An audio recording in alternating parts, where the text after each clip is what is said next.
Alors, je m'appelle Anna Wachnewska, je suis traductrice et rédactrice d'une revue littéraire. En plus, j'écris des textes critiques. J'ai fait des études à la faculté de philologie romaine à Varsovie. Et Anna, Et pouvez-vous nous dire quels auteurs vous avez traduits vous-même, hein, personnellement? alors, personnellement, j'en ai traduit une cinquantaine. Donc, par exemple, j'ai deux langues dont j'ai traduit, c'est la langue française et l'italienne. Et maintenant, je joue sur les deux pianos. Alors, j'ai traduit du français, euh, j'ai traduit Jean Potocki, je retraduis son roman, son grand roman, le manuscrit retrouvé à Saragosse. J'ai traduit Blanchot, Genet, Eschlin, Saint-Exupéry, Ponge, Léris, Buffet, Perec, Queneau, pour ne nommer que quelques-uns des auteurs. Tandis que de l'italien, j'ai traduit beaucoup Calvino, j'ai traduit Landolfi, j'ai traduit Camilleri, Moravia, Gadda, Giovanni, Eco. Voilà, pour ne donner que quelques noms les plus importants. Alors, Anna, vous êtes rédactrice à une revue littéraire très connue en Pologne qui s'intitule Literatura na świecie. Vous allez d'abord pouvoir nous dire voilà, ce que veut dire d'ailleurs son titre.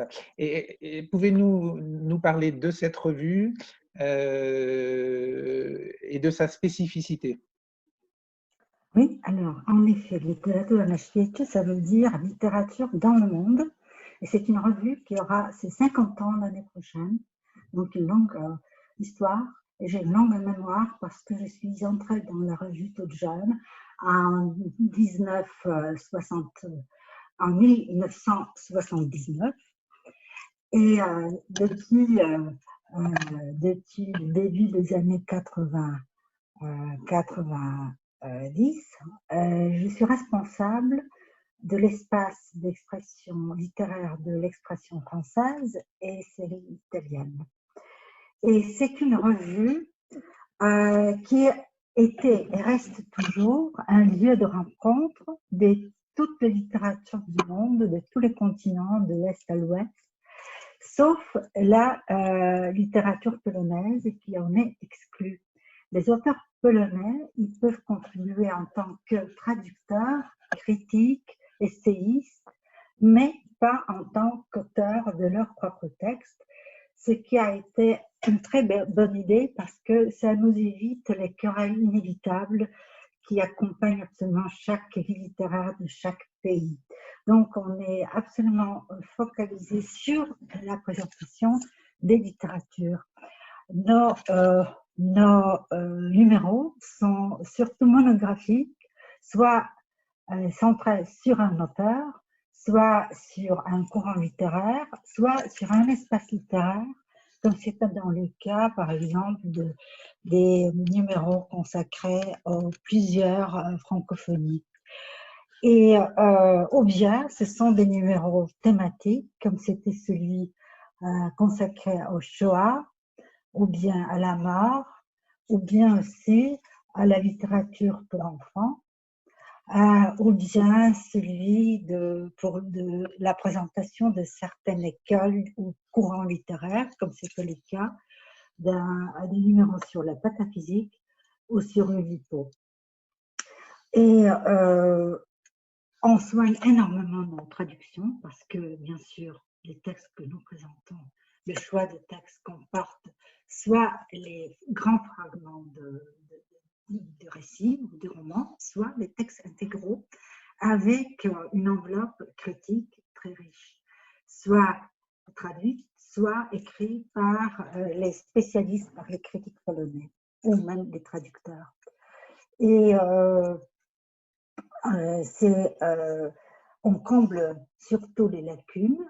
Par exemple, pour moi, c'était l'occasion de combler les lacunes pour les auteurs qui n'étaient pas assez connus ou pas connus du tout.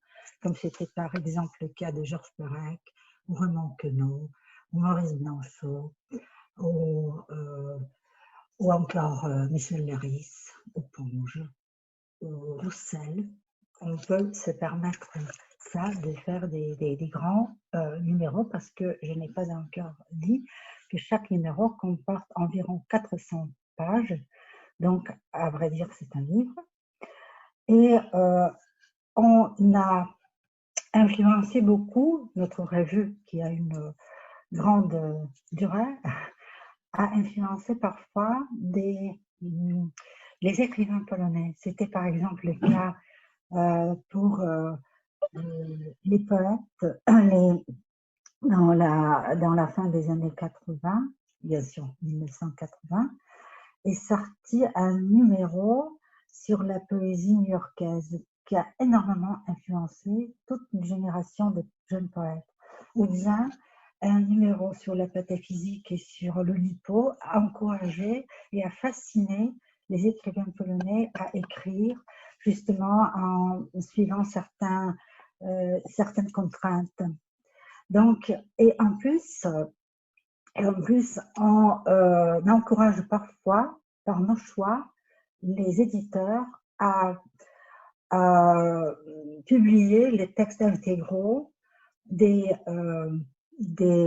écrivains que nous proposons. Tel était, et c'était notre grande joie, justement le cas de Perec et le cas de Queneau, parce qu'après nos numéros qui ont été complètement épuisés, pas un seul exemplaire ne nous reste, on a eu vraiment cette chance de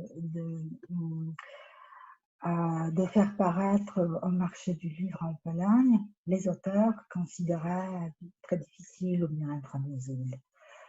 Donc vous jouez vraiment ce rôle de passeur, de Des découvreur, passeurs, oui. de passeur, de découvreur entre les littératures étrangères et parmi celles-ci les littératures françaises ou de langue française et la littérature polonaise et le public polonais, le public des lecteurs polonais qui est des lecteurs exigeants, à juste titre. Oui, mais en plus, on soigne énormément nos traductions. Et à part le travail de correction que nous faisons avant de faire sortir un numéro, et après, chaque numéro comporte une partie, la dernière partie, ce sont les textes critiques de grands textes, de plus petits, qui sont consacrés justement aux livres traduits en polonais et avec une critique de traduction parfois très critique. Moi, je vais vous montrer par exemple quelques numéros. Ce sont les deux numéros sur la francophonie, c'est le Madagascar, c'est la Belgique. Ou bien un numéro c'est le dernier numéro français, c'est celui sur Camus, qui a eu un succès absolument incroyable. Il nous reste un seul exemplaire, une seule copie à la rédaction. Donc, c'était. Et là, justement, il y a deux nouvelles traductions de deux récits de Camus, L'étranger et la chute, des textes intégraux.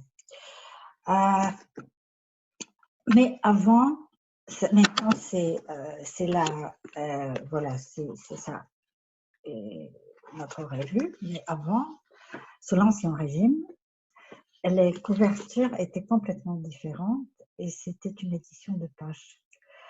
Et dans ce temps-là, c'était une revue qui avait une énorme importance parce que c'était une fenêtre ouverte sur le monde dans un pays où il y avait, comme vous le savez très bien, une censure, mais la revue bénéficiait d'une indulgence relative. Donc, par exemple, nos lecteurs pouvaient connaître les romans de Grasse qui a été refusé par la grande maison d'édition. L'éditeur ne pouvait pas publier à l'époque le Tambour de Latte, tandis qu'une grande partie du roman a été publiée sur notre revues, ou bien c'était le cas aussi de Havel ou de Kundera. Et la grande différence, le tirage normal de cette revue, sous l'Ancien Régime, c'était 25-30 000 exemplaires et ça se vendait comme des petits pains. Maintenant, la revue est toujours soutenue par le ministère de la Culture et, et suit un rythme bimensuel depuis une quinzaine d'années. Avant, c'était un mensuel, mais a conservé cette numérotation double dans le numéro 1, 2, 3, 4, etc. Et chaque numéro sort dans un tirage de 1500 exemplaires sur papier et 300 exemplaires en version électronique en vente surveillée, avec un prix de 18 zloty, ça fait environ 4 €, donc c'est vraiment un prix absolument accessible. Bon, merci beaucoup Anna.